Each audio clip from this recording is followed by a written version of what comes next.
ભારતના વડાપ્રધાન પદે જ્યારે રાજીવ ગાંધી હતા ત્યારે રાજીવ ગાંધીએ એક વખત નિખાલસપણે કબૂલ કર્યું હતું કે ભારત સરકાર હોય કે રાજ્ય સરકાર હોય, ગરીબ માટે 1 રૂપિયો ખર્ચવાનું નક્કી કરે ત્યારે ગરીબ સુધી પહોંચતા 1 રૂપિયો 15 પૈસા થઈ જાય છે। આવી કબૂલાત કરવાની હિંમત રાજીવ ગાંધીમાં હતી।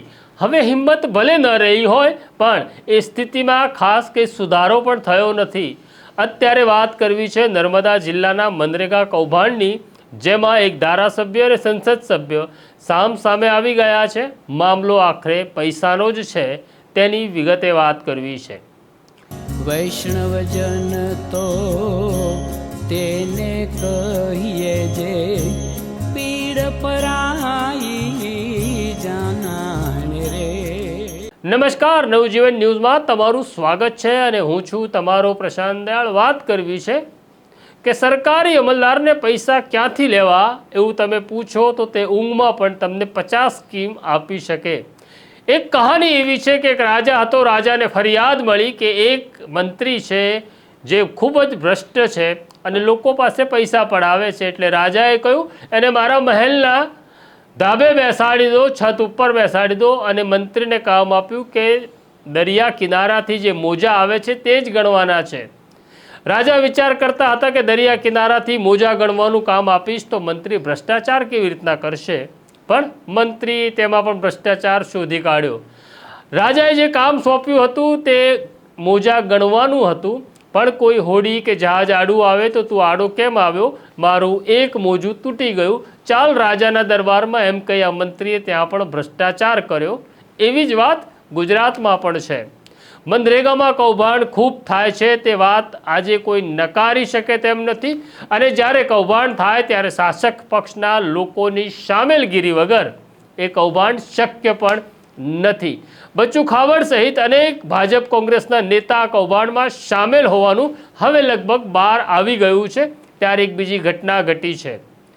નર્મદા જિલ્લામાં મનરેગાના કામ આપવાના હતા, ગરીબો સુધી કામ લઈ જવાના હતા, રોજગારી આપવાની હતી, તેના ટેન્ડર પણ બહાર પાડી ગયા।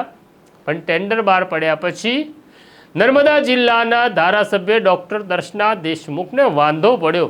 વાંધો શું પડ્યો તમે સાંભળશો તો તમને આશ્ચર્ય થશે।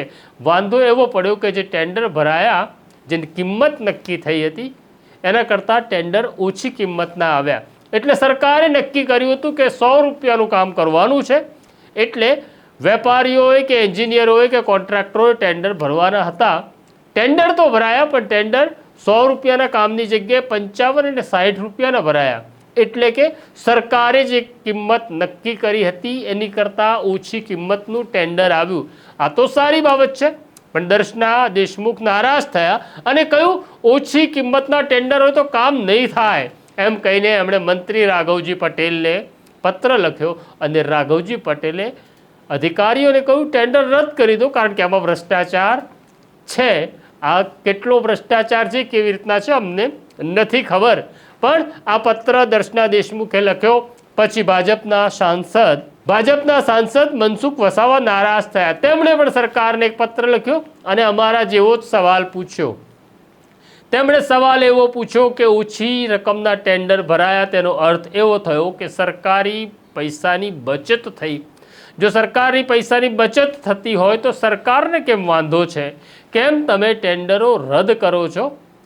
જો ભ્રષ્ટાચારની વાત હોય તો ઓછી રકમના ટેન્ડરમાં કેવી રીતના ભ્રષ્ટાચાર થાય? આમ લાંબા સમયથી ટેન્ડરો રદ કરી દેવામાં આવ્યા, જેના કારણે આદિવાસી મજૂરોને, આદિવાસી નાગરિકોને રોજગારી નથી મળી રહી, એવું મનસુખ વસાવાએ સરકારને સવાલ પૂછ્યો છે। મનસુખ વસાવાની વાત સાચી પણ લાગે છે। જો ઊંચી કિંમતનું ટેન્ડર આવ્યું હોત તો ભ્રષ્ટાચારની શક્યતા હતી, પણ આ તો ઓછી કિંમતનું ટેન્ડર આવ્યું અને છતાં ધારાસભ્ય કહે છે ભ્રષ્ટાચાર થઈ રહ્યો છે, મંત્રી કહે છે ટેન્ડર રદ કરો, રદ થઈ ગયું। આમાં કોનો લાભ લઈ રહ્યું છે તમે જ નક્કી કરો। આ છે આપણા રાજનેતાઓ જે આપણા નામે ખીચડી પકવે છે। ખીચડી આપણા સુધી આવતી નથી, ખીચડી પોતે ખાય છે, પોતાના મળતિયા ખાય છે। આમ આપણે તો જ્યાં છીએ ત્યાં જ રહીએ છીએ। ગરીબોની વાત કરીએ છીએ પણ ગરીબ વધુ ગરીબ થતો જાય છે અને શ્રીમંત વધુ શ્રીમંત થતો જાય છે। આ છે આપણી સ્થિતિ અને છતાં આપણે ભારત માતા કી જય, વંદે માતરમ અને મેરા ભારત મહાન, આટલું જ કહેવાનું છે.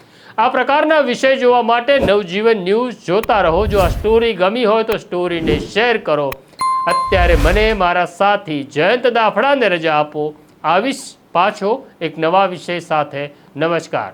વૈષ્ણવજન તો તેને કહીએ જે પીડ પરાઈ.